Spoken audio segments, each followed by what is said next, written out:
Wow, what a lovely audience. How y'all doing? Well, I am here to talk about biases. I'm originally from Atlanta, Georgia, but I live in Denver now. And the reason biases are so important is because they impact everything and everybody. Now, you may wonder what a bias is. It is a predisposition way of seeing people, things, events in a positive or negative way. They are unconscious or conscious. Think of it as an attitude or belief, a judgment. And the interesting thing about our unconscious biases, also known as implicit biases, they are often in conflict with our conscious beliefs. But I'm curious, before I go any further, what just happened here? What judgments are you making about me? Did you hear what I said, or are you just too busy thinking about how I said it? I see it on your faces. Some of your body language.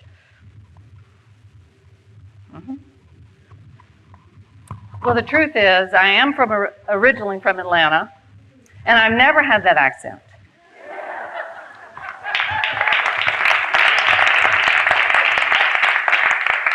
And I suspect some in the audience just experienced what it's like to make a snap judgment of someone based on what you see or hear.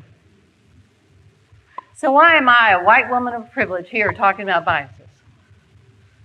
Because in the work that I do, I see it everywhere, every day, all the time. I see the impact. I see people being held back from their full potential. I see people holding themselves back. I see the polarization in our communities, in organizations, in our government. And it continues all the time. And when I was practicing for this talk, I thought about the heaviness of this topic. But the only reason it's heavy is because we are fearful to look at it.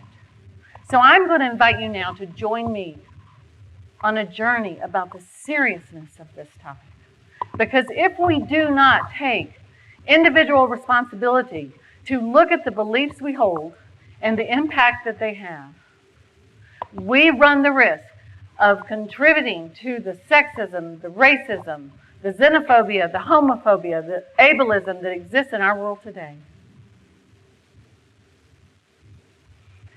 And in my own experience, growing up in the 50s and 60s in the South, I was surrounded by all of those isms. I didn't know the words, nobody ever told them to me, but it's just the way it was. And as a young girl, I was told that I could be a mother or, big or here, one of 2 or 3 professions. It wasn't very empowering. And do you know that this mother and career thing is one of the most prevalent, implicit, and explicit biases that impact women's advancement today? In my 20s, I was hired by a major airline. Being hired meant that I had to give up my current job, my apartment, and my roommate. I moved into the training center, made it through with flying colors, passed 100%, even had my uniforms delivered. And on the day of graduation, I was told I had to leave. I was 2 pounds over the maximum weight for my height and bone structure. 2 pounds. Well, thank goodness the airlines have gotten past that belief. But it took being challenged.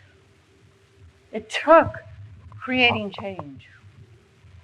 And yet, still, I can walk in a room and because of the color of my skin, have some level of privilege. But just imagine if the color of your skin, your gender, your accent, your ethnicity, your mental ability, your physical ability, your age, precedes you. And you are automatically judged, put in a box, and categorized. And it is happening all the time. You only have to listen to the news, watch the news, read a newspaper, open a magazine, watch TV, see a movie. Listen to the comments going on around you. Just recently, MSNBC did a study of 26 5-year-olds. Boys and girls, they brought them together in a room, and they said, who's the smartest person in your family? And all the little boys said, I am. And all the little girls said, I am. And then they told them a story, and they showed them a picture of a man and a woman. And they said, who's the smartest person in the story? And all the little boys said the man, and all the little girls said the woman. 1 year later, same kids were brought back together. Only now they're 6 years old. And they said, who's the smartest person in your family? And all the little boys said, I am. And many of the little girls said, my daddy is. And then they told them a story and showed them pictures. And they said, who's the smartest person in the story? And all the little boys said the man, and all the little girls said the man. What happened in 1 year to change how they saw themselves and others? Think about it. It's the blatant and the subliminal messages that we send, that we read all the time. And what happens is it puts someone in a box. And if you've ever been put in a box, it's hard to get out. If you put yourself in a box, it's really challenging to get out.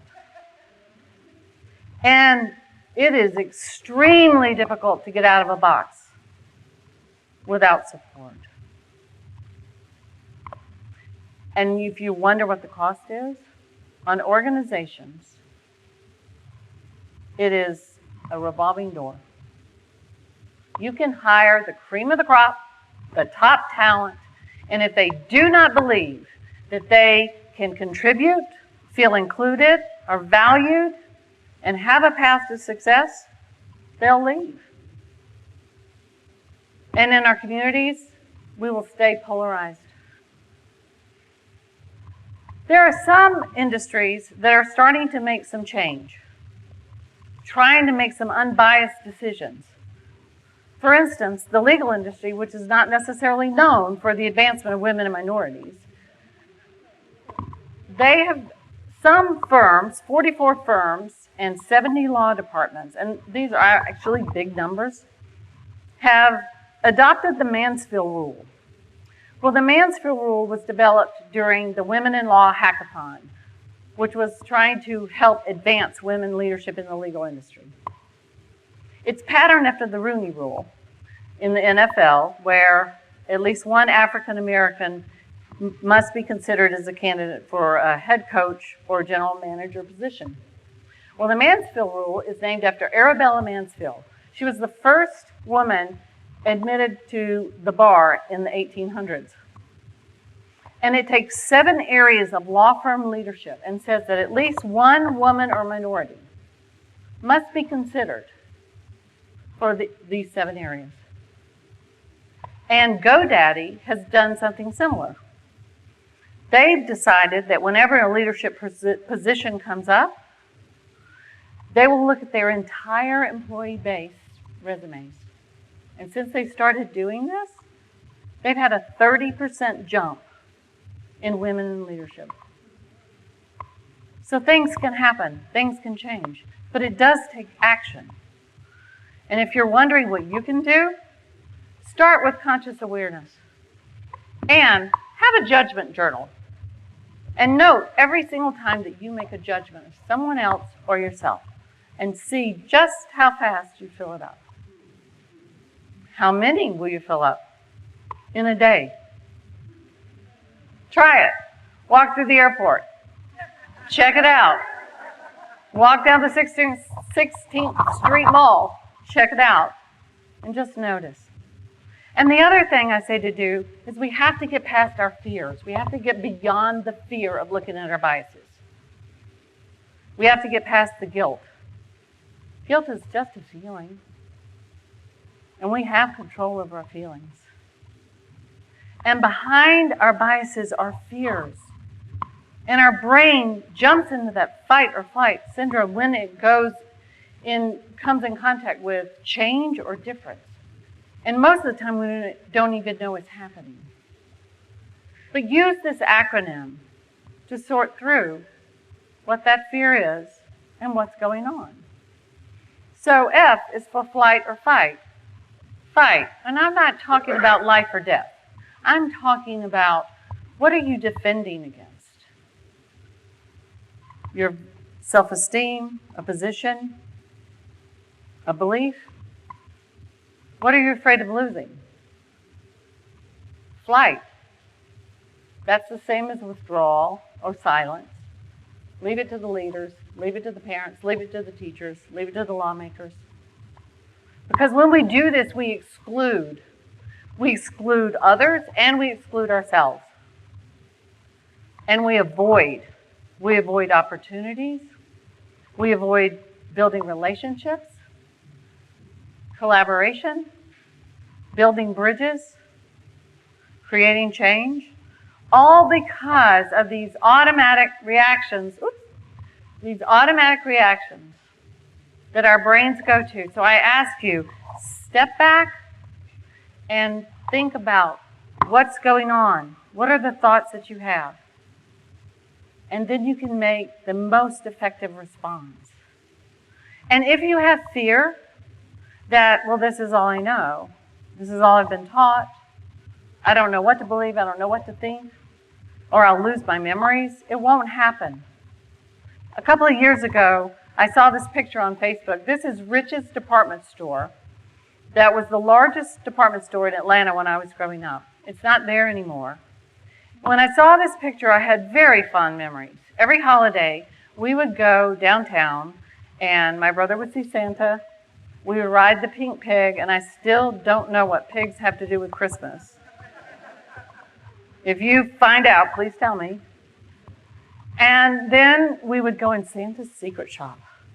Santa's secret shop was really cool because the parents couldn't go in there. So we'd go in there and shop. They paid for it, of course, but they couldn't see what we bought. It was very empowering. And then we'd go to dinner. And when I saw this picture, I had my fond memories.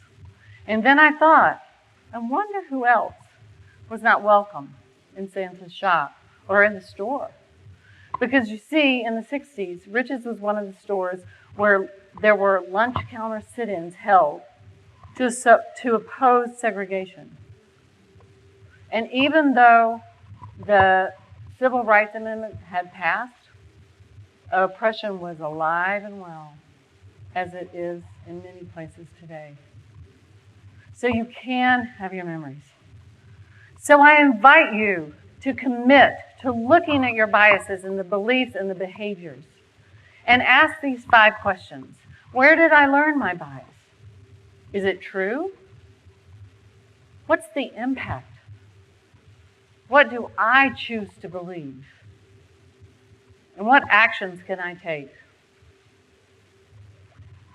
The bottom line is, conscious awareness is the first step. But that's Bias 101.